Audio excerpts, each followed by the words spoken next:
Buenas noches, profesor Edgardo. En este momento haremos la ponencia del tema trastorno de la comunicación. El equipo está conformado por Abigail Palacio, Aldri Jiménez, Yarixel García, Daniela Batista y mi persona Vicente Yangos.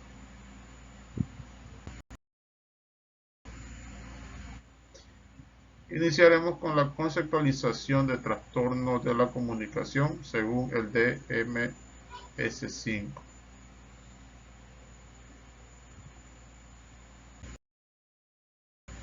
¿Qué son los trastornos de la comunicación?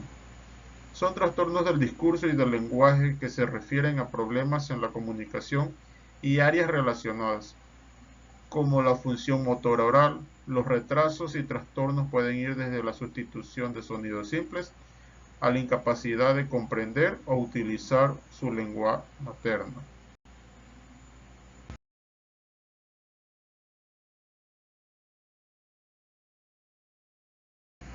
Clasificación de trastornos de la comunicación. Iniciaremos con el enlistado de cada uno de ellos. Trastornos del lenguaje, criterios diagnósticos 315.32, F80.2. Número 1. Dificultades persistentes en la adquisición y uso del lenguaje en todas sus modalidades, es decir, de forma hablada, escrita, lenguaje de signos u otro debido a las deficiencias de la comprensión o la producción. 2. Las capacidades del lenguaje están notablemente, desde un punto de vista cuantificable, por debajo de lo esperado para la edad, lo que produce limitaciones funcionales en la comunicación eficaz, la participación social, los logros académicos. En el punto 3, el inicio de los síntomas se produce en las primeras fases del periodo del desarrollo. Y el punto 4, las dificultades no se pueden atribuir al deterioro auditivo o sensorial de otro tipo, disfunción motora o de otra afección.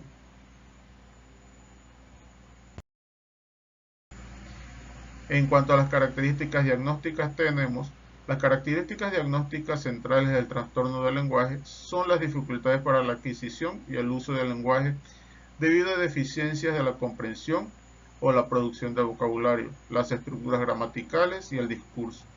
Las deficiencias del lenguaje son evidentes en la comunicación hablada, la comunicación escrita y el lenguaje de señas.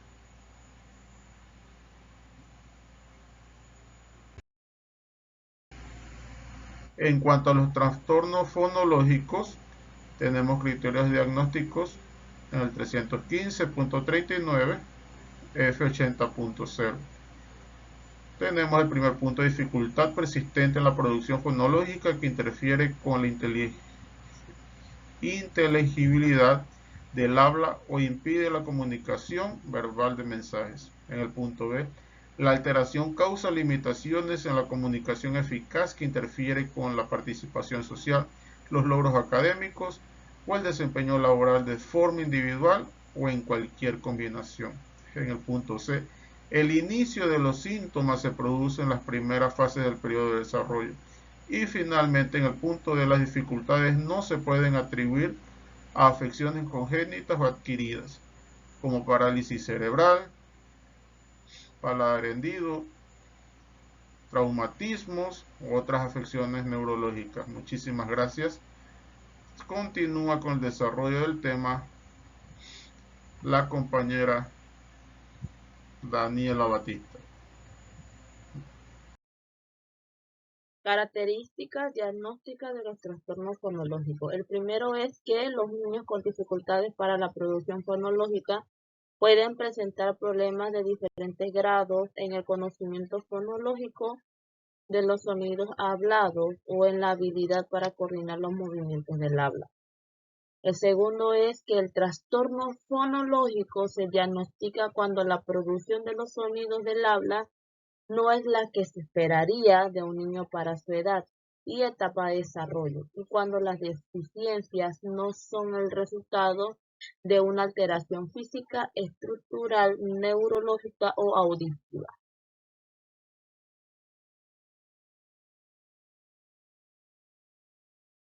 Trastorno de la fluidez de inicio en la infancia o conocido como tartamudeo. Criterio diagnóstico. El primero es que las alteraciones de la fluidez y la organización temporal normales del habla, que son inadecuadas para la edad del individuo y las habilidades del lenguaje, persisten con el tiempo y se caracterizan por la aparición frecuente y notable de uno o más. El siguiente es que la alteración causa ansiedad al hablar o limitaciones en la comunicación eficaz, la participación social, el rendimiento académico o también laboral. El siguiente es que el inicio de los síntomas se produce en las primeras fases del periodo del desarrollo.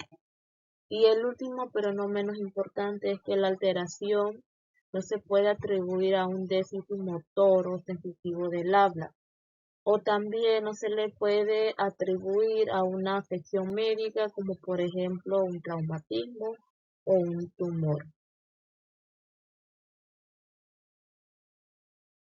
Características diagnósticas. La característica principal del trastorno de la fluidez de inicio de la infancia, como ya sabemos, es una alteración de la fluidez y la organización temporal del habla que no corresponde con la edad del individuo. La alteración se caracteriza por la repetición frecuente o la prolongación de ciertos sonidos o sílabas y otras alteraciones de la fluidez, como palabras fragmentadas. Ejemplo de estas palabras fragmentadas es que hay pausas en medio de una palabra. El siguiente sería circunloquio, es decir, hay sustitución de palabras para evitar palabras problemáticas. Y el último es que hay palabras producidas con exceso de tensión física y repeticiones de palabras completas monosilábicas. Ejemplo, yo lo veo.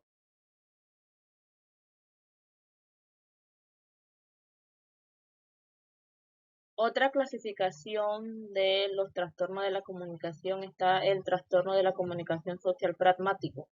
El criterio diagnóstico dentro del DSM-5 está que las dificultades persistentes en el uso social de la comunicación verbal y no verbal se manifiesta por todos los siguientes factores. El primero sería que las deficiencias en el uso de la comunicación para propósitos sociales, donde que el niño obviamente va a estar en su entorno donde que se puede decir que se le hace un poco difícil tener una conversación con otros niños de su edad. Otro puede ser que el deterioro de la capacidad para cambiar la comunicación. El tercero sería que las dificultades para seguir las normas de conversación y narración. Y el último sería que las dificultades para comprender lo que se dice explícitamente. Puede decirse que el niño no comprende, por decir un ejemplo, cuando se hacen bromas o cuando se hacen chistes, no logra comprender o entender la conversación que se está teniendo con sus pares. El siguiente sería las deficiencias causan limitaciones funcionales en la comunicación eficaz, la participación social, las relaciones sociales, los logros académicos o el desempeño laboral, ya sea individualmente o en combinación. El número 3 o la parte C sería que los síntomas comienzan en las primeras fases del periodo del desarrollo, pero las deficiencias pueden no manifestarse totalmente hasta que la necesidad de comunicación social supera las capacidades limitadas. Y la parte D sería que los síntomas no se pueden atribuir a otra afección médica o neurológica, ni a la baja capacidad en los dominios de morfología y gramática. El otro trastorno es el trastorno de la comunicación no especificada. Dentro de esta clasificación de los trastornos de la comunicación, se dice que el trastorno de la comunicación no especificada no cumple todos los criterios de trastorno de la comunicación o de ninguno de los trastornos de la categoría diagnósticas de los trastornos del neurodesarrollo.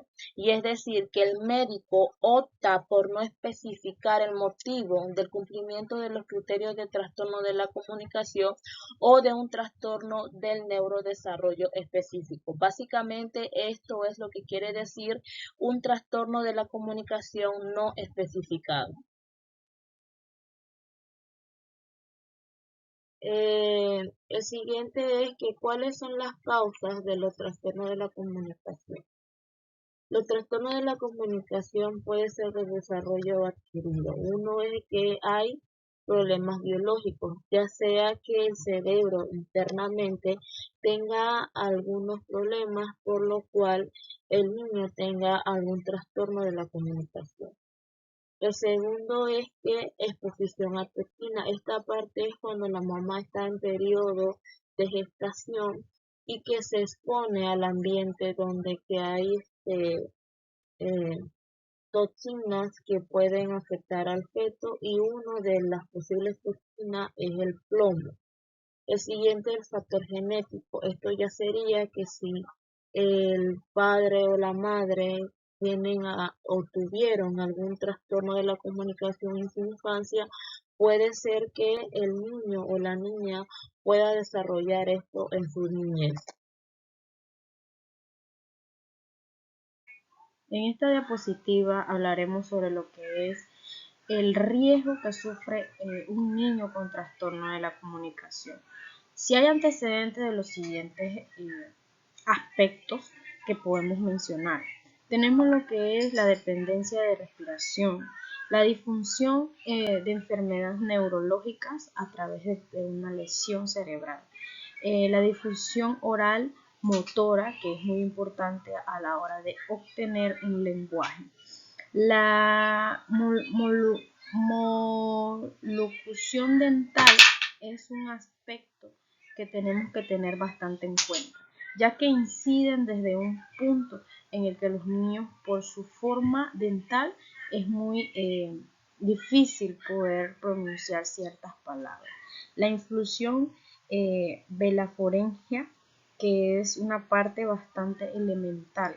Las anomalías craniofaciales, labios leporinos o paladar hendido, que son aspectos que pueden ser partícipe ante la situación de un riesgo del trastorno de la comunicación. El autismo de nacimiento prematuro o traumático causa lo que es la pérdida auditiva o sordera. Esto sí es bien reflejado en los niños autistas, ya que ellos tienen diversas dificultades del trastorno de la comunicación por su origen o por su naturaleza. Ellos ya vienen con esa dificultad, ya que pues el autista es una persona bastante antisocial y eso pues refleja en su lenguaje o lo que es el comunicarse con ciertas personas. Las patologías de acuerdo a lo que es las cuerdas vocales, el retraso del desarrollo, los compromisos pues respiratorios o traqueotomía, que son aquellos que les dificulta a los niños pues, poder pronunciar ciertas palabras.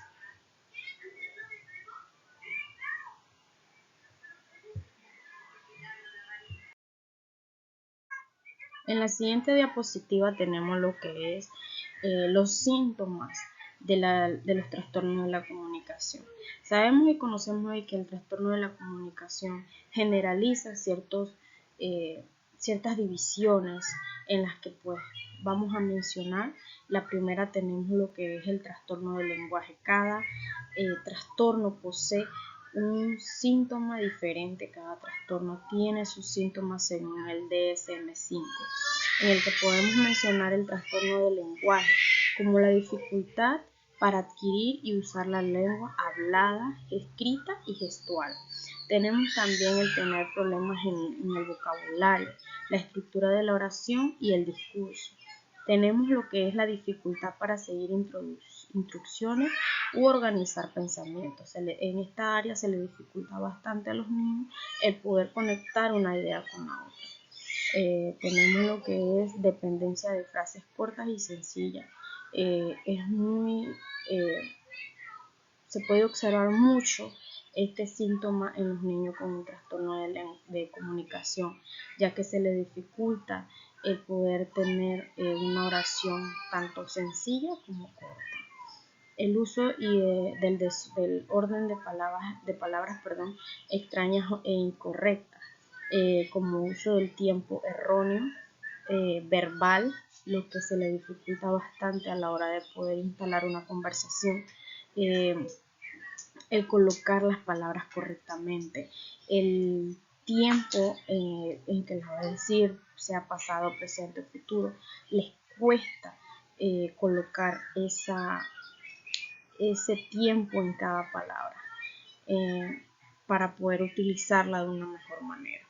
Entonces, estos son los síntomas del trastorno del lenguaje. Recordemos que no todos los niños van a ser igual, no todos los niños tendrán los mismos síntomas, mas sin embargo siempre se va a ver reflejado. Mi nombre es Aldri Jiménez, le voy a hablar sobre el trastorno fonológico, el trastorno de fluidez de inicio en la infancia. Bueno, el trastorno fonológico, esta tiene dificultad para coordinar el movimiento de la mandíbula, lenguas y labios. Estas ayudan para una articulación clara. También tiene dificultad para entender el habla después de los 3 años de edad. Problemas para producir sonidos de habla específico. Desarrollo del habla que retrasa a los niños en comparación con otros niños de la misma edad, tiene deficiencia en la coordinación motora de los músculos faciales, como masticar o sonarse en la nariz, voz ronca, áspera o nasal.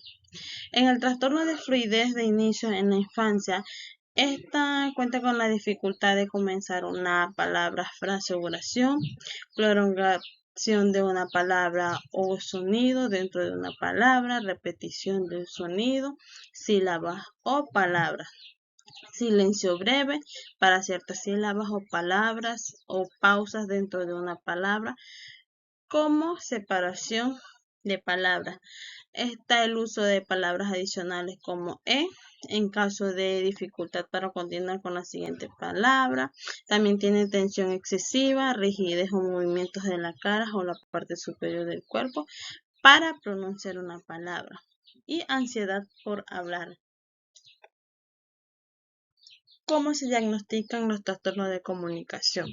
La mayoría de los niños con trastorno de la comunicación se refieren primero para evaluaciones del habla y el lenguaje, cuando se advierten retrasos en la comunicación. Generalmente se consulta a un psiquiatra infantil, especialmente cuando están también presentes problemas emocionales o conductuales. Una evaluación completa también involucra pruebas psicométricas. Estos exámenes están diseñados para evaluar las capacidades del razonamiento lógico, las reacciones o situaciones diferentes y el desempeño del pensamiento. Las pruebas psicológicas, estas se capacitan cognitivamente también, que son una parte de la evaluación. Evaluación psicoeducativa e informe escolar. La evaluación psicoeducativa de los trastornos de la comunicación se ha de plantear tras haberse detectado una situación que no ha podido resolverse mediante recursos ordinarios o cuando ésta se requiere una opinión técnica para tomar decisiones.